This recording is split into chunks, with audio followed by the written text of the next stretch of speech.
ஹரி ஓம் மகா காளி. ஹரதத்தர் இந்த சவாலுக்கு ஒத்துக்கொண்டதும் குழுமியிருந்த வைணவர்களுக்கு பெரும் நிம்மதி, பெரும் மூச்சு விட்டார்கள்.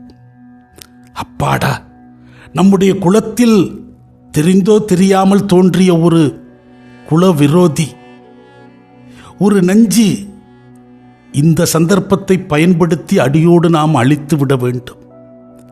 இவனெல்லாம் விட்டு வைத்தால் பின்னால் நம்மளுடைய குலத்தையே அழித்து விடுவான். நாளையே இந்த அக்னி சம்ஹாரத்தை நாம் ஏற்படுத்துவோம். எப்படியும் அந்த அக்னி ஜுவாலையில் நுழைகிறவன் மறுபடி உயிரோடு வர வாய்ப்பில்லை. நம்முடைய வைணவத்துக்கு எதிராக பேசுகிற யாரையும் நாம் உயிரோடு விடுவது முறையாக இருக்காது என்று ஆத்திரம் தீர பேசிக்கொள்கிறார்கள். வாசுதேவனுக்கு இப்படி ஒரு பிள்ளை நம் வீட்டில் பிறந்து விட்டதே, நமக்கு ஒரு பெரும் அவப்பெயரை ஏற்படுத்தும்படியாக நம் பிள்ளை நடந்து கொண்டு விட்டதே, ஊரார் முடிவு எப்படியோ அதுபடி நடக்கட்டும் என அவரும் அமைதி காத்து விட்டார். மறுநாளே இந்த நிகழ்வுக்கான ஆயத்தங்கள் நடக்கின்றன. வரதராஜன் சன்னதிக்கு முன்பாக அகல குழி வெட்டி அங்காரமாக அக்னி வார்க்கிறார்கள். ஹரதத்தர் பிரம்ம தீர்த்தத்தில் நீராடி நெற்றியில் விபூதி தரித்து கழுத்தில் ருத்ராட்சம் அணிந்து சிவபூஜை செய்து நேராக அக்னீஸ்வரரை சென்று தரிசிக்கிறார். அதன் பிறகு கற்பகாம்பிகையை சென்று தரிசிக்கிறார். ஆலயத்தை வலம் வந்து சாட்சாத் சிவபெருமானே நடந்து வருவது போல தேஜஸோடு நடந்து வருகிறார். வரதராஜன் சன்னதியை நோக்கி அவர் வருகிற போது அங்கு குழுமி இருக்கிற சைவ அடியார்கள் அரகர மகாதேவ் என்று ஓங்காரமாக கோஷமிடுகிறார்கள். அங்கு இருக்கக்கூடிய சூழ்நிலை உணர்ச்சி வயப்படுகிறது. இப்படியான ஒரு நிகழ்வு இங்கு நடக்க இருக்கிறது என்பதை அறிந்த எண்ணற்றோர் பல ஊர்களிலிருந்து, அக்கம் பக்கத்தில் இருக்கிற கிராமப்புறங்களிலிருந்து சகல ஜனங்களும் வந்து அங்கே குழுமி இருக்கிறார்கள். ஆக்ரோஷமாக அந்த அக்னி ஜுவாலை கொழுந்து விட்டு பெரும் உயரமாக எரிந்து கொண்டிருக்கிறது. யாராலும் அந்த அக்னிக்கு அருகே 100 அடி அளவுக்கு நுழைய முடியவில்லை. அப்படி ஒரு வெப்ப தணல் சூழ்ந்து இருக்கிறது. ஹரதத்தர் நேராக வரதராஜன் சன்னதியில் போய் வழிபடுகிறார். சுவாமி, தங்கள் சன்னதிக்கு எதிரே சர்வ வேத சாஸ்திரப்படி சிவனே பரம் என்று ஸ்தாபிக்க வந்திருக்கிறேன்.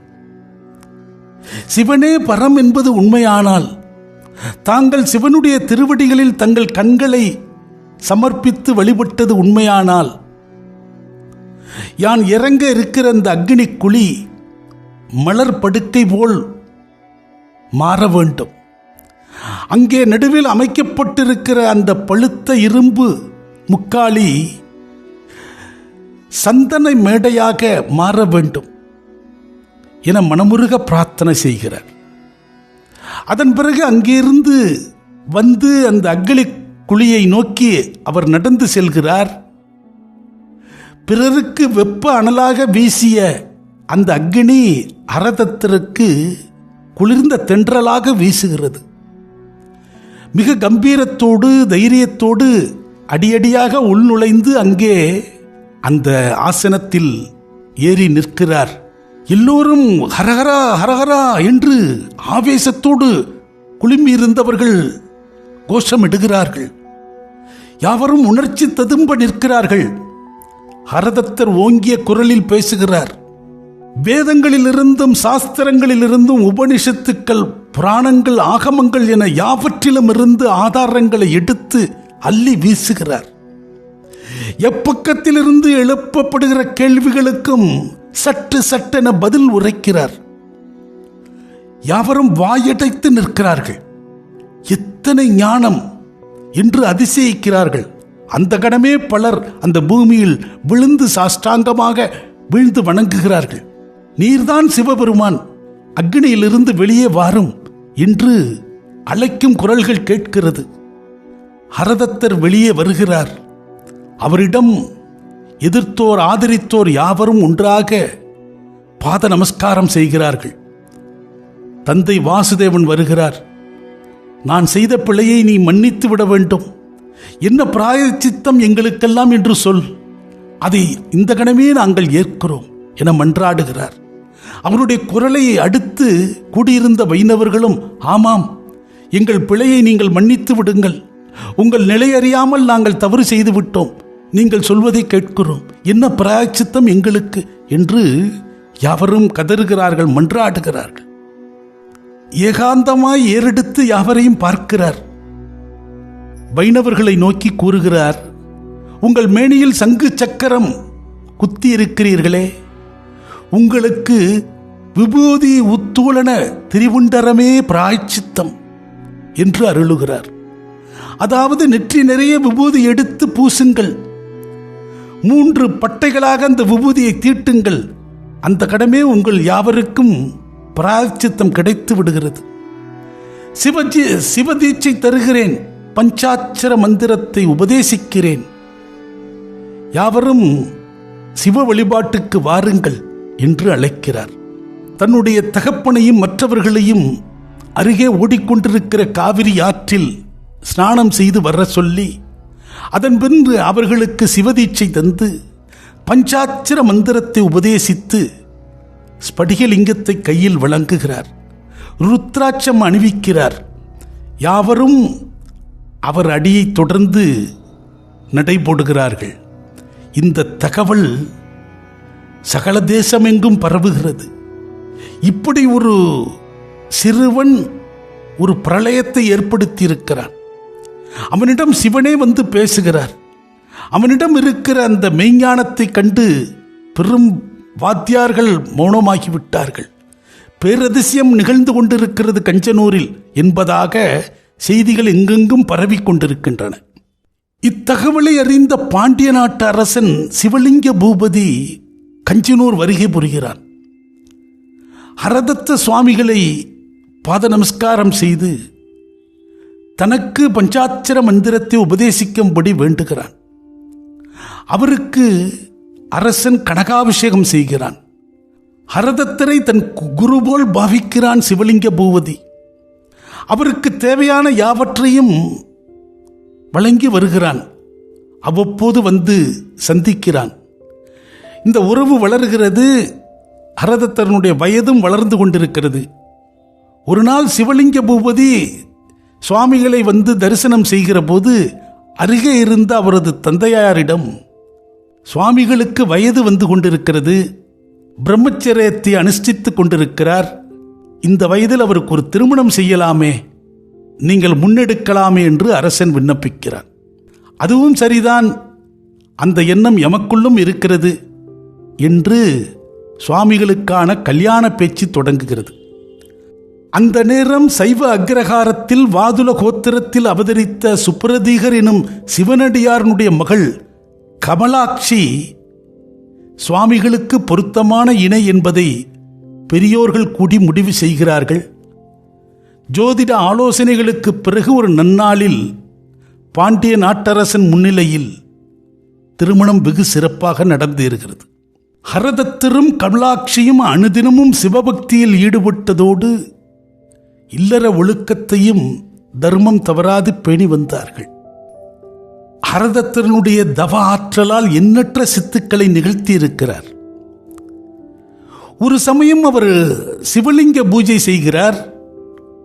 அந்த பூஜையை ஜனங்கள் பலர் அமர்ந்து பார்த்து கொண்டிருக்கிறார்கள். ஒரு வெட்ட வெளியில் நடந்து கொண்டிருக்கிறது அந்த பூஜை.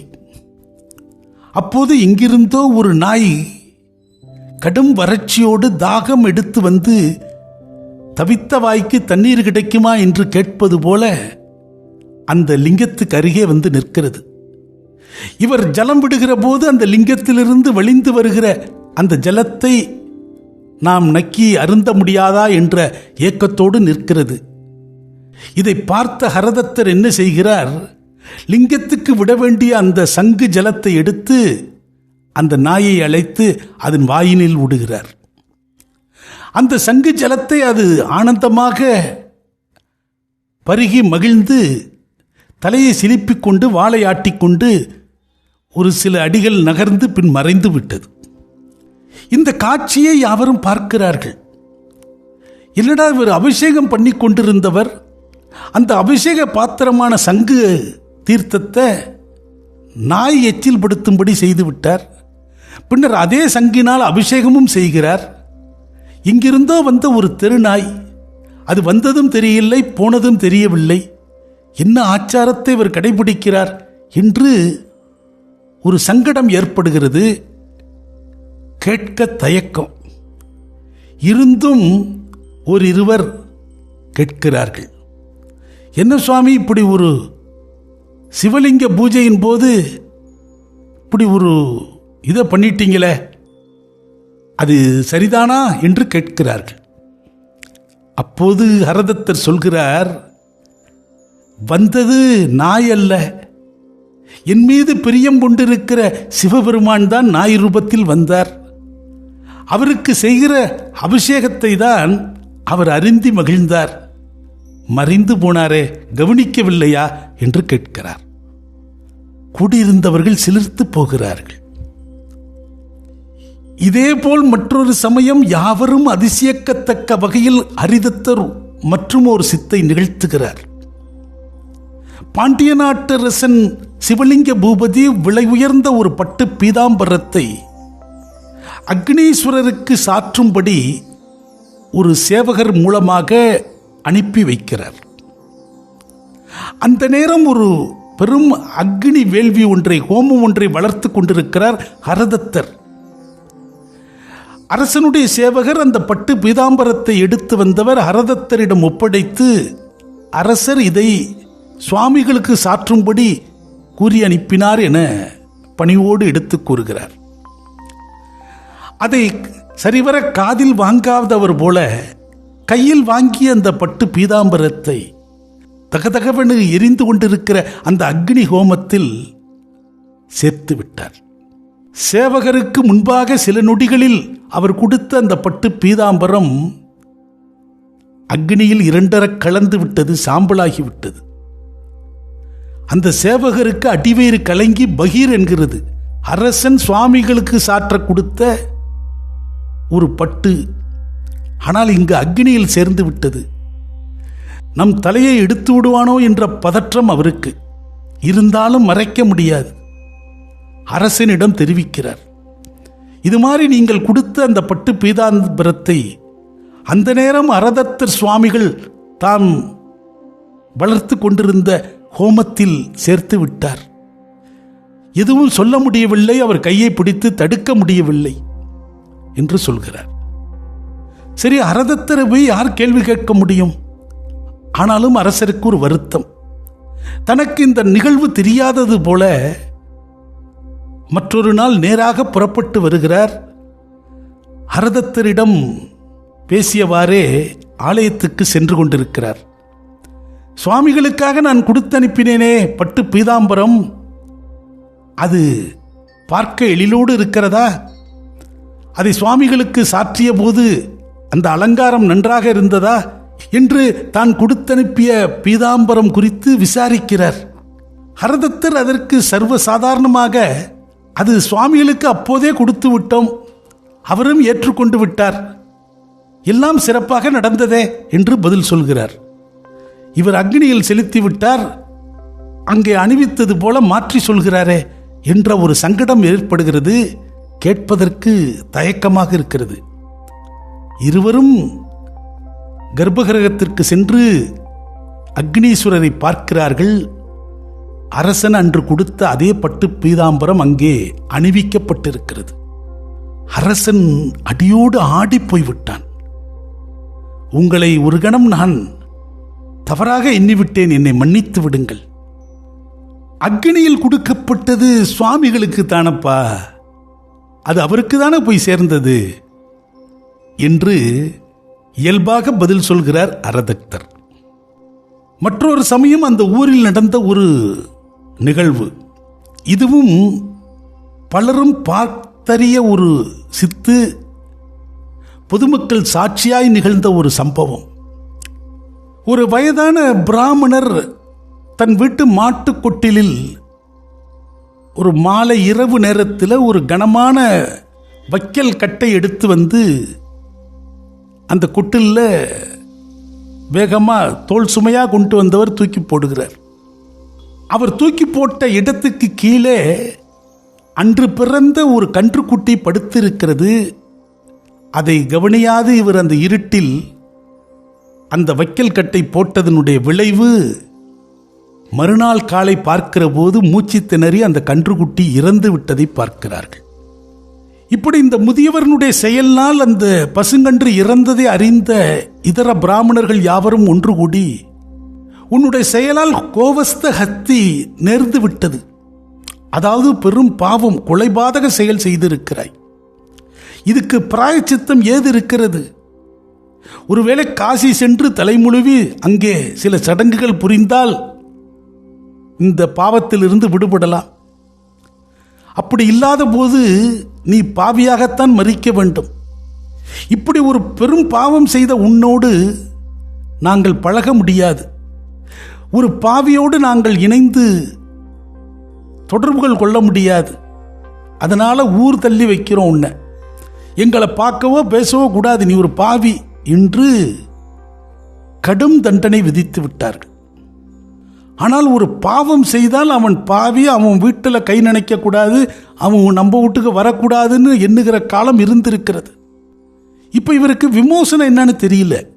யாரை போய் கேட்டாலும் கிட்டக்கே வராதேங்கிறான். ஐயோ, உனக்கு உன் தோஷத்தை நீக்க எம்மிட சக்தி இல்லப்பா, உனக்கு ஏதாவது உடந்தையா இருந்தால் நீ செய்த பாவத்தில் பங்கு எனக்கு வந்துடும் போல இருக்கு என்று முகம் திருப்பி பேசுகிறார்கள். இந்த வயதான காலத்தில் நான் எப்படி காசி போவேன்? என்னிடம் பொருளும் இல்லை, உடம்புல தெம்பும் இல்லை என்று யோசித்தவர், ஹரதத்த ரவி பார்ப்போம், அவன் பெரும் ஞானி, அவன் இதேனும் விமோசனம் நமக்கு சொல்லலாமே என்று ஹரதத்தருடைய வில்லத்திற்கு போகிறார். ஏதோ சிந்தனையில் போனவர் அவர் வீட்டு நிலப்படிக்கு முன்பாக கூரையில தலப்பட்டு இடித்து விடுகிறது. சரியான நெற்றியில் அடிபட்டு தன்னை அறியாமல் தன்னை மறந்து சிவசிவா என்று அலறிவிட்டார். உள்ளே ஏதோ வேலையாக இருந்த ஹரதத்தர் சிவசிவா என்று நாம உச்சரிப்பை கேட்டு, யாரோ சிவனடியார் நம் வீட்டு வாசலில் வந்து பிக்ஷாவுக்கு நிற்கிறார் போல என்று வேகமாக வருகிறார். இவர் தலையில் அடிபட்டவர் அந்த வழி தாங்க முடியாமல் திண்ணையில் அமர்ந்திருக்கிறார், நெற்றியை தேய்த்தவாறு. வந்த ஹரதத்தர் நேராக வந்து வயோதிக அந்த பிராமணருடைய பாதத்தை தொட்டு வணங்குகிறார். ஐயோ, நானே பெரும் பாவி, என் பாதத்தை ஏனப்பா தொட்டு வணங்கினாய் என்று. என்ன பாவி நீங்க? நேற்று நான் விவரம் அறியாத ஒரு வினை புரிந்து விட்டேன். நான் கவனம் அறியாது வைத்த வைக்கல் போரினால அந்த வைக்கக்கட்டினுடைய பாரம் தாங்காமல் புதிதாக பிறந்த கன்றுக்குட்டி இறந்து விட்டது. இத்தகைய ஒரு கொடும் பாவத்தை நான் செய்திருக்கிறேன். இதுக்கு என்னப்பா விமோசனம்? எல்லோரும் இந்த பாவத்தை நீக்க காசி போகணும்னு சொல்றாங்க, எனக்கு ஏது தெம்பு? என்னிடம் செல்வமும் இல்லை, போனால் திரும்பி வருவேனா என்று புலம்புகிறார். அப்போது சிரித்தபடி ஹரதத்தர் கூறுகிறார், நீங்கள் எம் இல்லத்துக்கு வருகிற போது தலையில் அடிபட்டு சிவசிவா என்று 2 முறை உச்சரித்தீர்களே, முதல் முறை உச்சரிக்கிற போதே நீங்கள் செய்த பாவம் உங்களை விட்டு போய்விட்டது. அந்த பாவத்திற்கான பிரயச்சித்தம் தேடிவிட்டீர்கள். 2வது முறை சிவ என்று சொல்கிற போது உங்களுக்கு புண்ணியம் வந்து சேர்ந்திருக்கிறது. அதனால்தான் உங்கள் பாதத்தை தொட்டு நான் வணங்கினேன். அதனால் உங்கள் பாவம் அடியோடு நீங்கிவிட்டது என்பதை ஊராரிடம் அடியேன் சொன்னதாக சொல்லி தீர்வு கண்டு கொள்கன்னு அனுப்புகிறார். இவர் போய் சொல்றார், இந்த மாதிரி ஹரதத்தர் நான் செய்த பாவமெல்லாம் நீங்கிவிட்டதுன்னு சொல்லிட்டாரு, அதனால எனக்கு ஊர் கட்டுப்பாடு போட்டதை நீக்கிடுங்கன்னு சொல்றார். அது எப்படிப்பா முடியும்? ஏதோ நீ ஒரு வயசானவன் உன்னை முகத்துக்கு ஆறுதலுக்காக சொல்லி அனுப்பியிருக்கலாம். இதுக்கு என்ன ஆதார சாட்சி இருக்கு? பாவம் நீங்கினுச்சுங்கிறத நாங்கள் எப்படி நம்ப முடியும்? கண்ணால் எப்படி பார்த்தோம்? நாங்கள் ஏதாவது ஒரு சாட்சி ஆதாரம் வேணும். அப்படின்னு அவரிடம் வாதிடுகிறார்கள். இதுக்கு எப்படிடா விடை கேட்கறதுன்னு, சரிவா அவரே போய் கேட்போம்னு கூட்டமாக யாவரையும் அழைத்து கொண்டு மறுபடியும் ஹரதத்தரிடம் வருகிறார். ஹரதத்தர் கேட்கிறாரு, இவருக்கு பாவம் நீங்கிவிட்டது என்பதை நீங்கள் ஏற்க முடியாது, அவ்வளவுதானே? ஆமாம். அதுக்கு ஏதாவது ஆதாரம் காட்டுங்க. சரி, நீங்கள் யாவரும் கண்களால் பார்த்தறியக்கூடிய ஒரு ஆதாரத்தை காட்ட இயலும், அப்போது ஒத்துக்கொள்வீர்களா? ஒத்துக்கொள்வோம். நம்முடைய சிவாலயத்தில் இருக்கிறதே கல் நந்தி. அந்த கல் நந்திக்கு ஒரு கட்டு பசும்புல்லை கொடுக்கிறேன், அது மென்று சாப்பிடும். அதை பார்த்ததும் நீங்கள் ஒத்துக்கொள்வீர்கள், சரிதானே? அப்படியா? கல் நந்தி புல் சாப்பிடுமா? நீ சாப்பிடவை நாங்கள் ஒத்துக்கிறோம் என்று எல்லோரும் ஒருமித்த குரலோடு ஒற்றுக்கொள்கிறார்கள். கூட்டமாக கோயிலுக்கு புறப்படுகிறார்கள். போனதும் ஹரதத்தர் கையில் ஒரு கட்டு பிள்ளை எடுத்து சென்று கல் நந்தியினுடைய காதில் விஷயத்தை சொல்லி, சாப்பிடு அப்படின்னு அந்த புல்லை நீட்டுறார். கல் நந்தியாக இருந்த அந்த கன்று தலையை அசைத்து வாயை திறந்து நாக்கை நீற்றி புல்லை உள்ளிழுத்து கொண்டு அசை போட்டு சாப்பிட்டு மிழுங்குகிறது. பார்த்தவர்கள் எல்லோரும் சில்லிட்டு கல்லென உறைந்து நிற்கிறார்கள். என்னடா அதிசயம் அது, கோயில் கல்லந்தி புல் சாப்பிடுதே என்று. அந்த கணமே யாவரும் ஹரதத்தரனுடைய பாதத்தில் வீழ்ந்து நமஸ்காரம் செய்து, எங்களை பிழையாக கருதாதேப்பா, ஏதோ நாங்கள் சொல்லிவிட்டோம், சிவசிவ என்ற சொல்லுக்கு இத்தனை சக்தி இருக்கிறது, செய்த பாவம் நீங்கும் என்பதை இதன் மூலம் நிரூபித்து விட்டாய், இந்த உலகத்துக்கு ஒரு செய்தியை தந்திருக்கிறாய் என்று கை தொழுகிறார்கள். ஹரதத்தர் தன்னுடைய வாழ்வில் கிடைக்கும் சந்தர்ப்பங்கள் எல்லாம் சிவனுடைய ஆற்றலை, சக்தியை வியாபிக்க வைக்கிற வகையில் தன்னுடைய செயலும் சொல்லுமாக வாழ்ந்து கொண்டிருக்கிறார். அவர் நிகழ்த்திய மற்றும் சில சித்தாடல்களை அடுத்த அத்தியாயத்தில் பார்ப்போம். ஹரி ஓம் மகா கால்.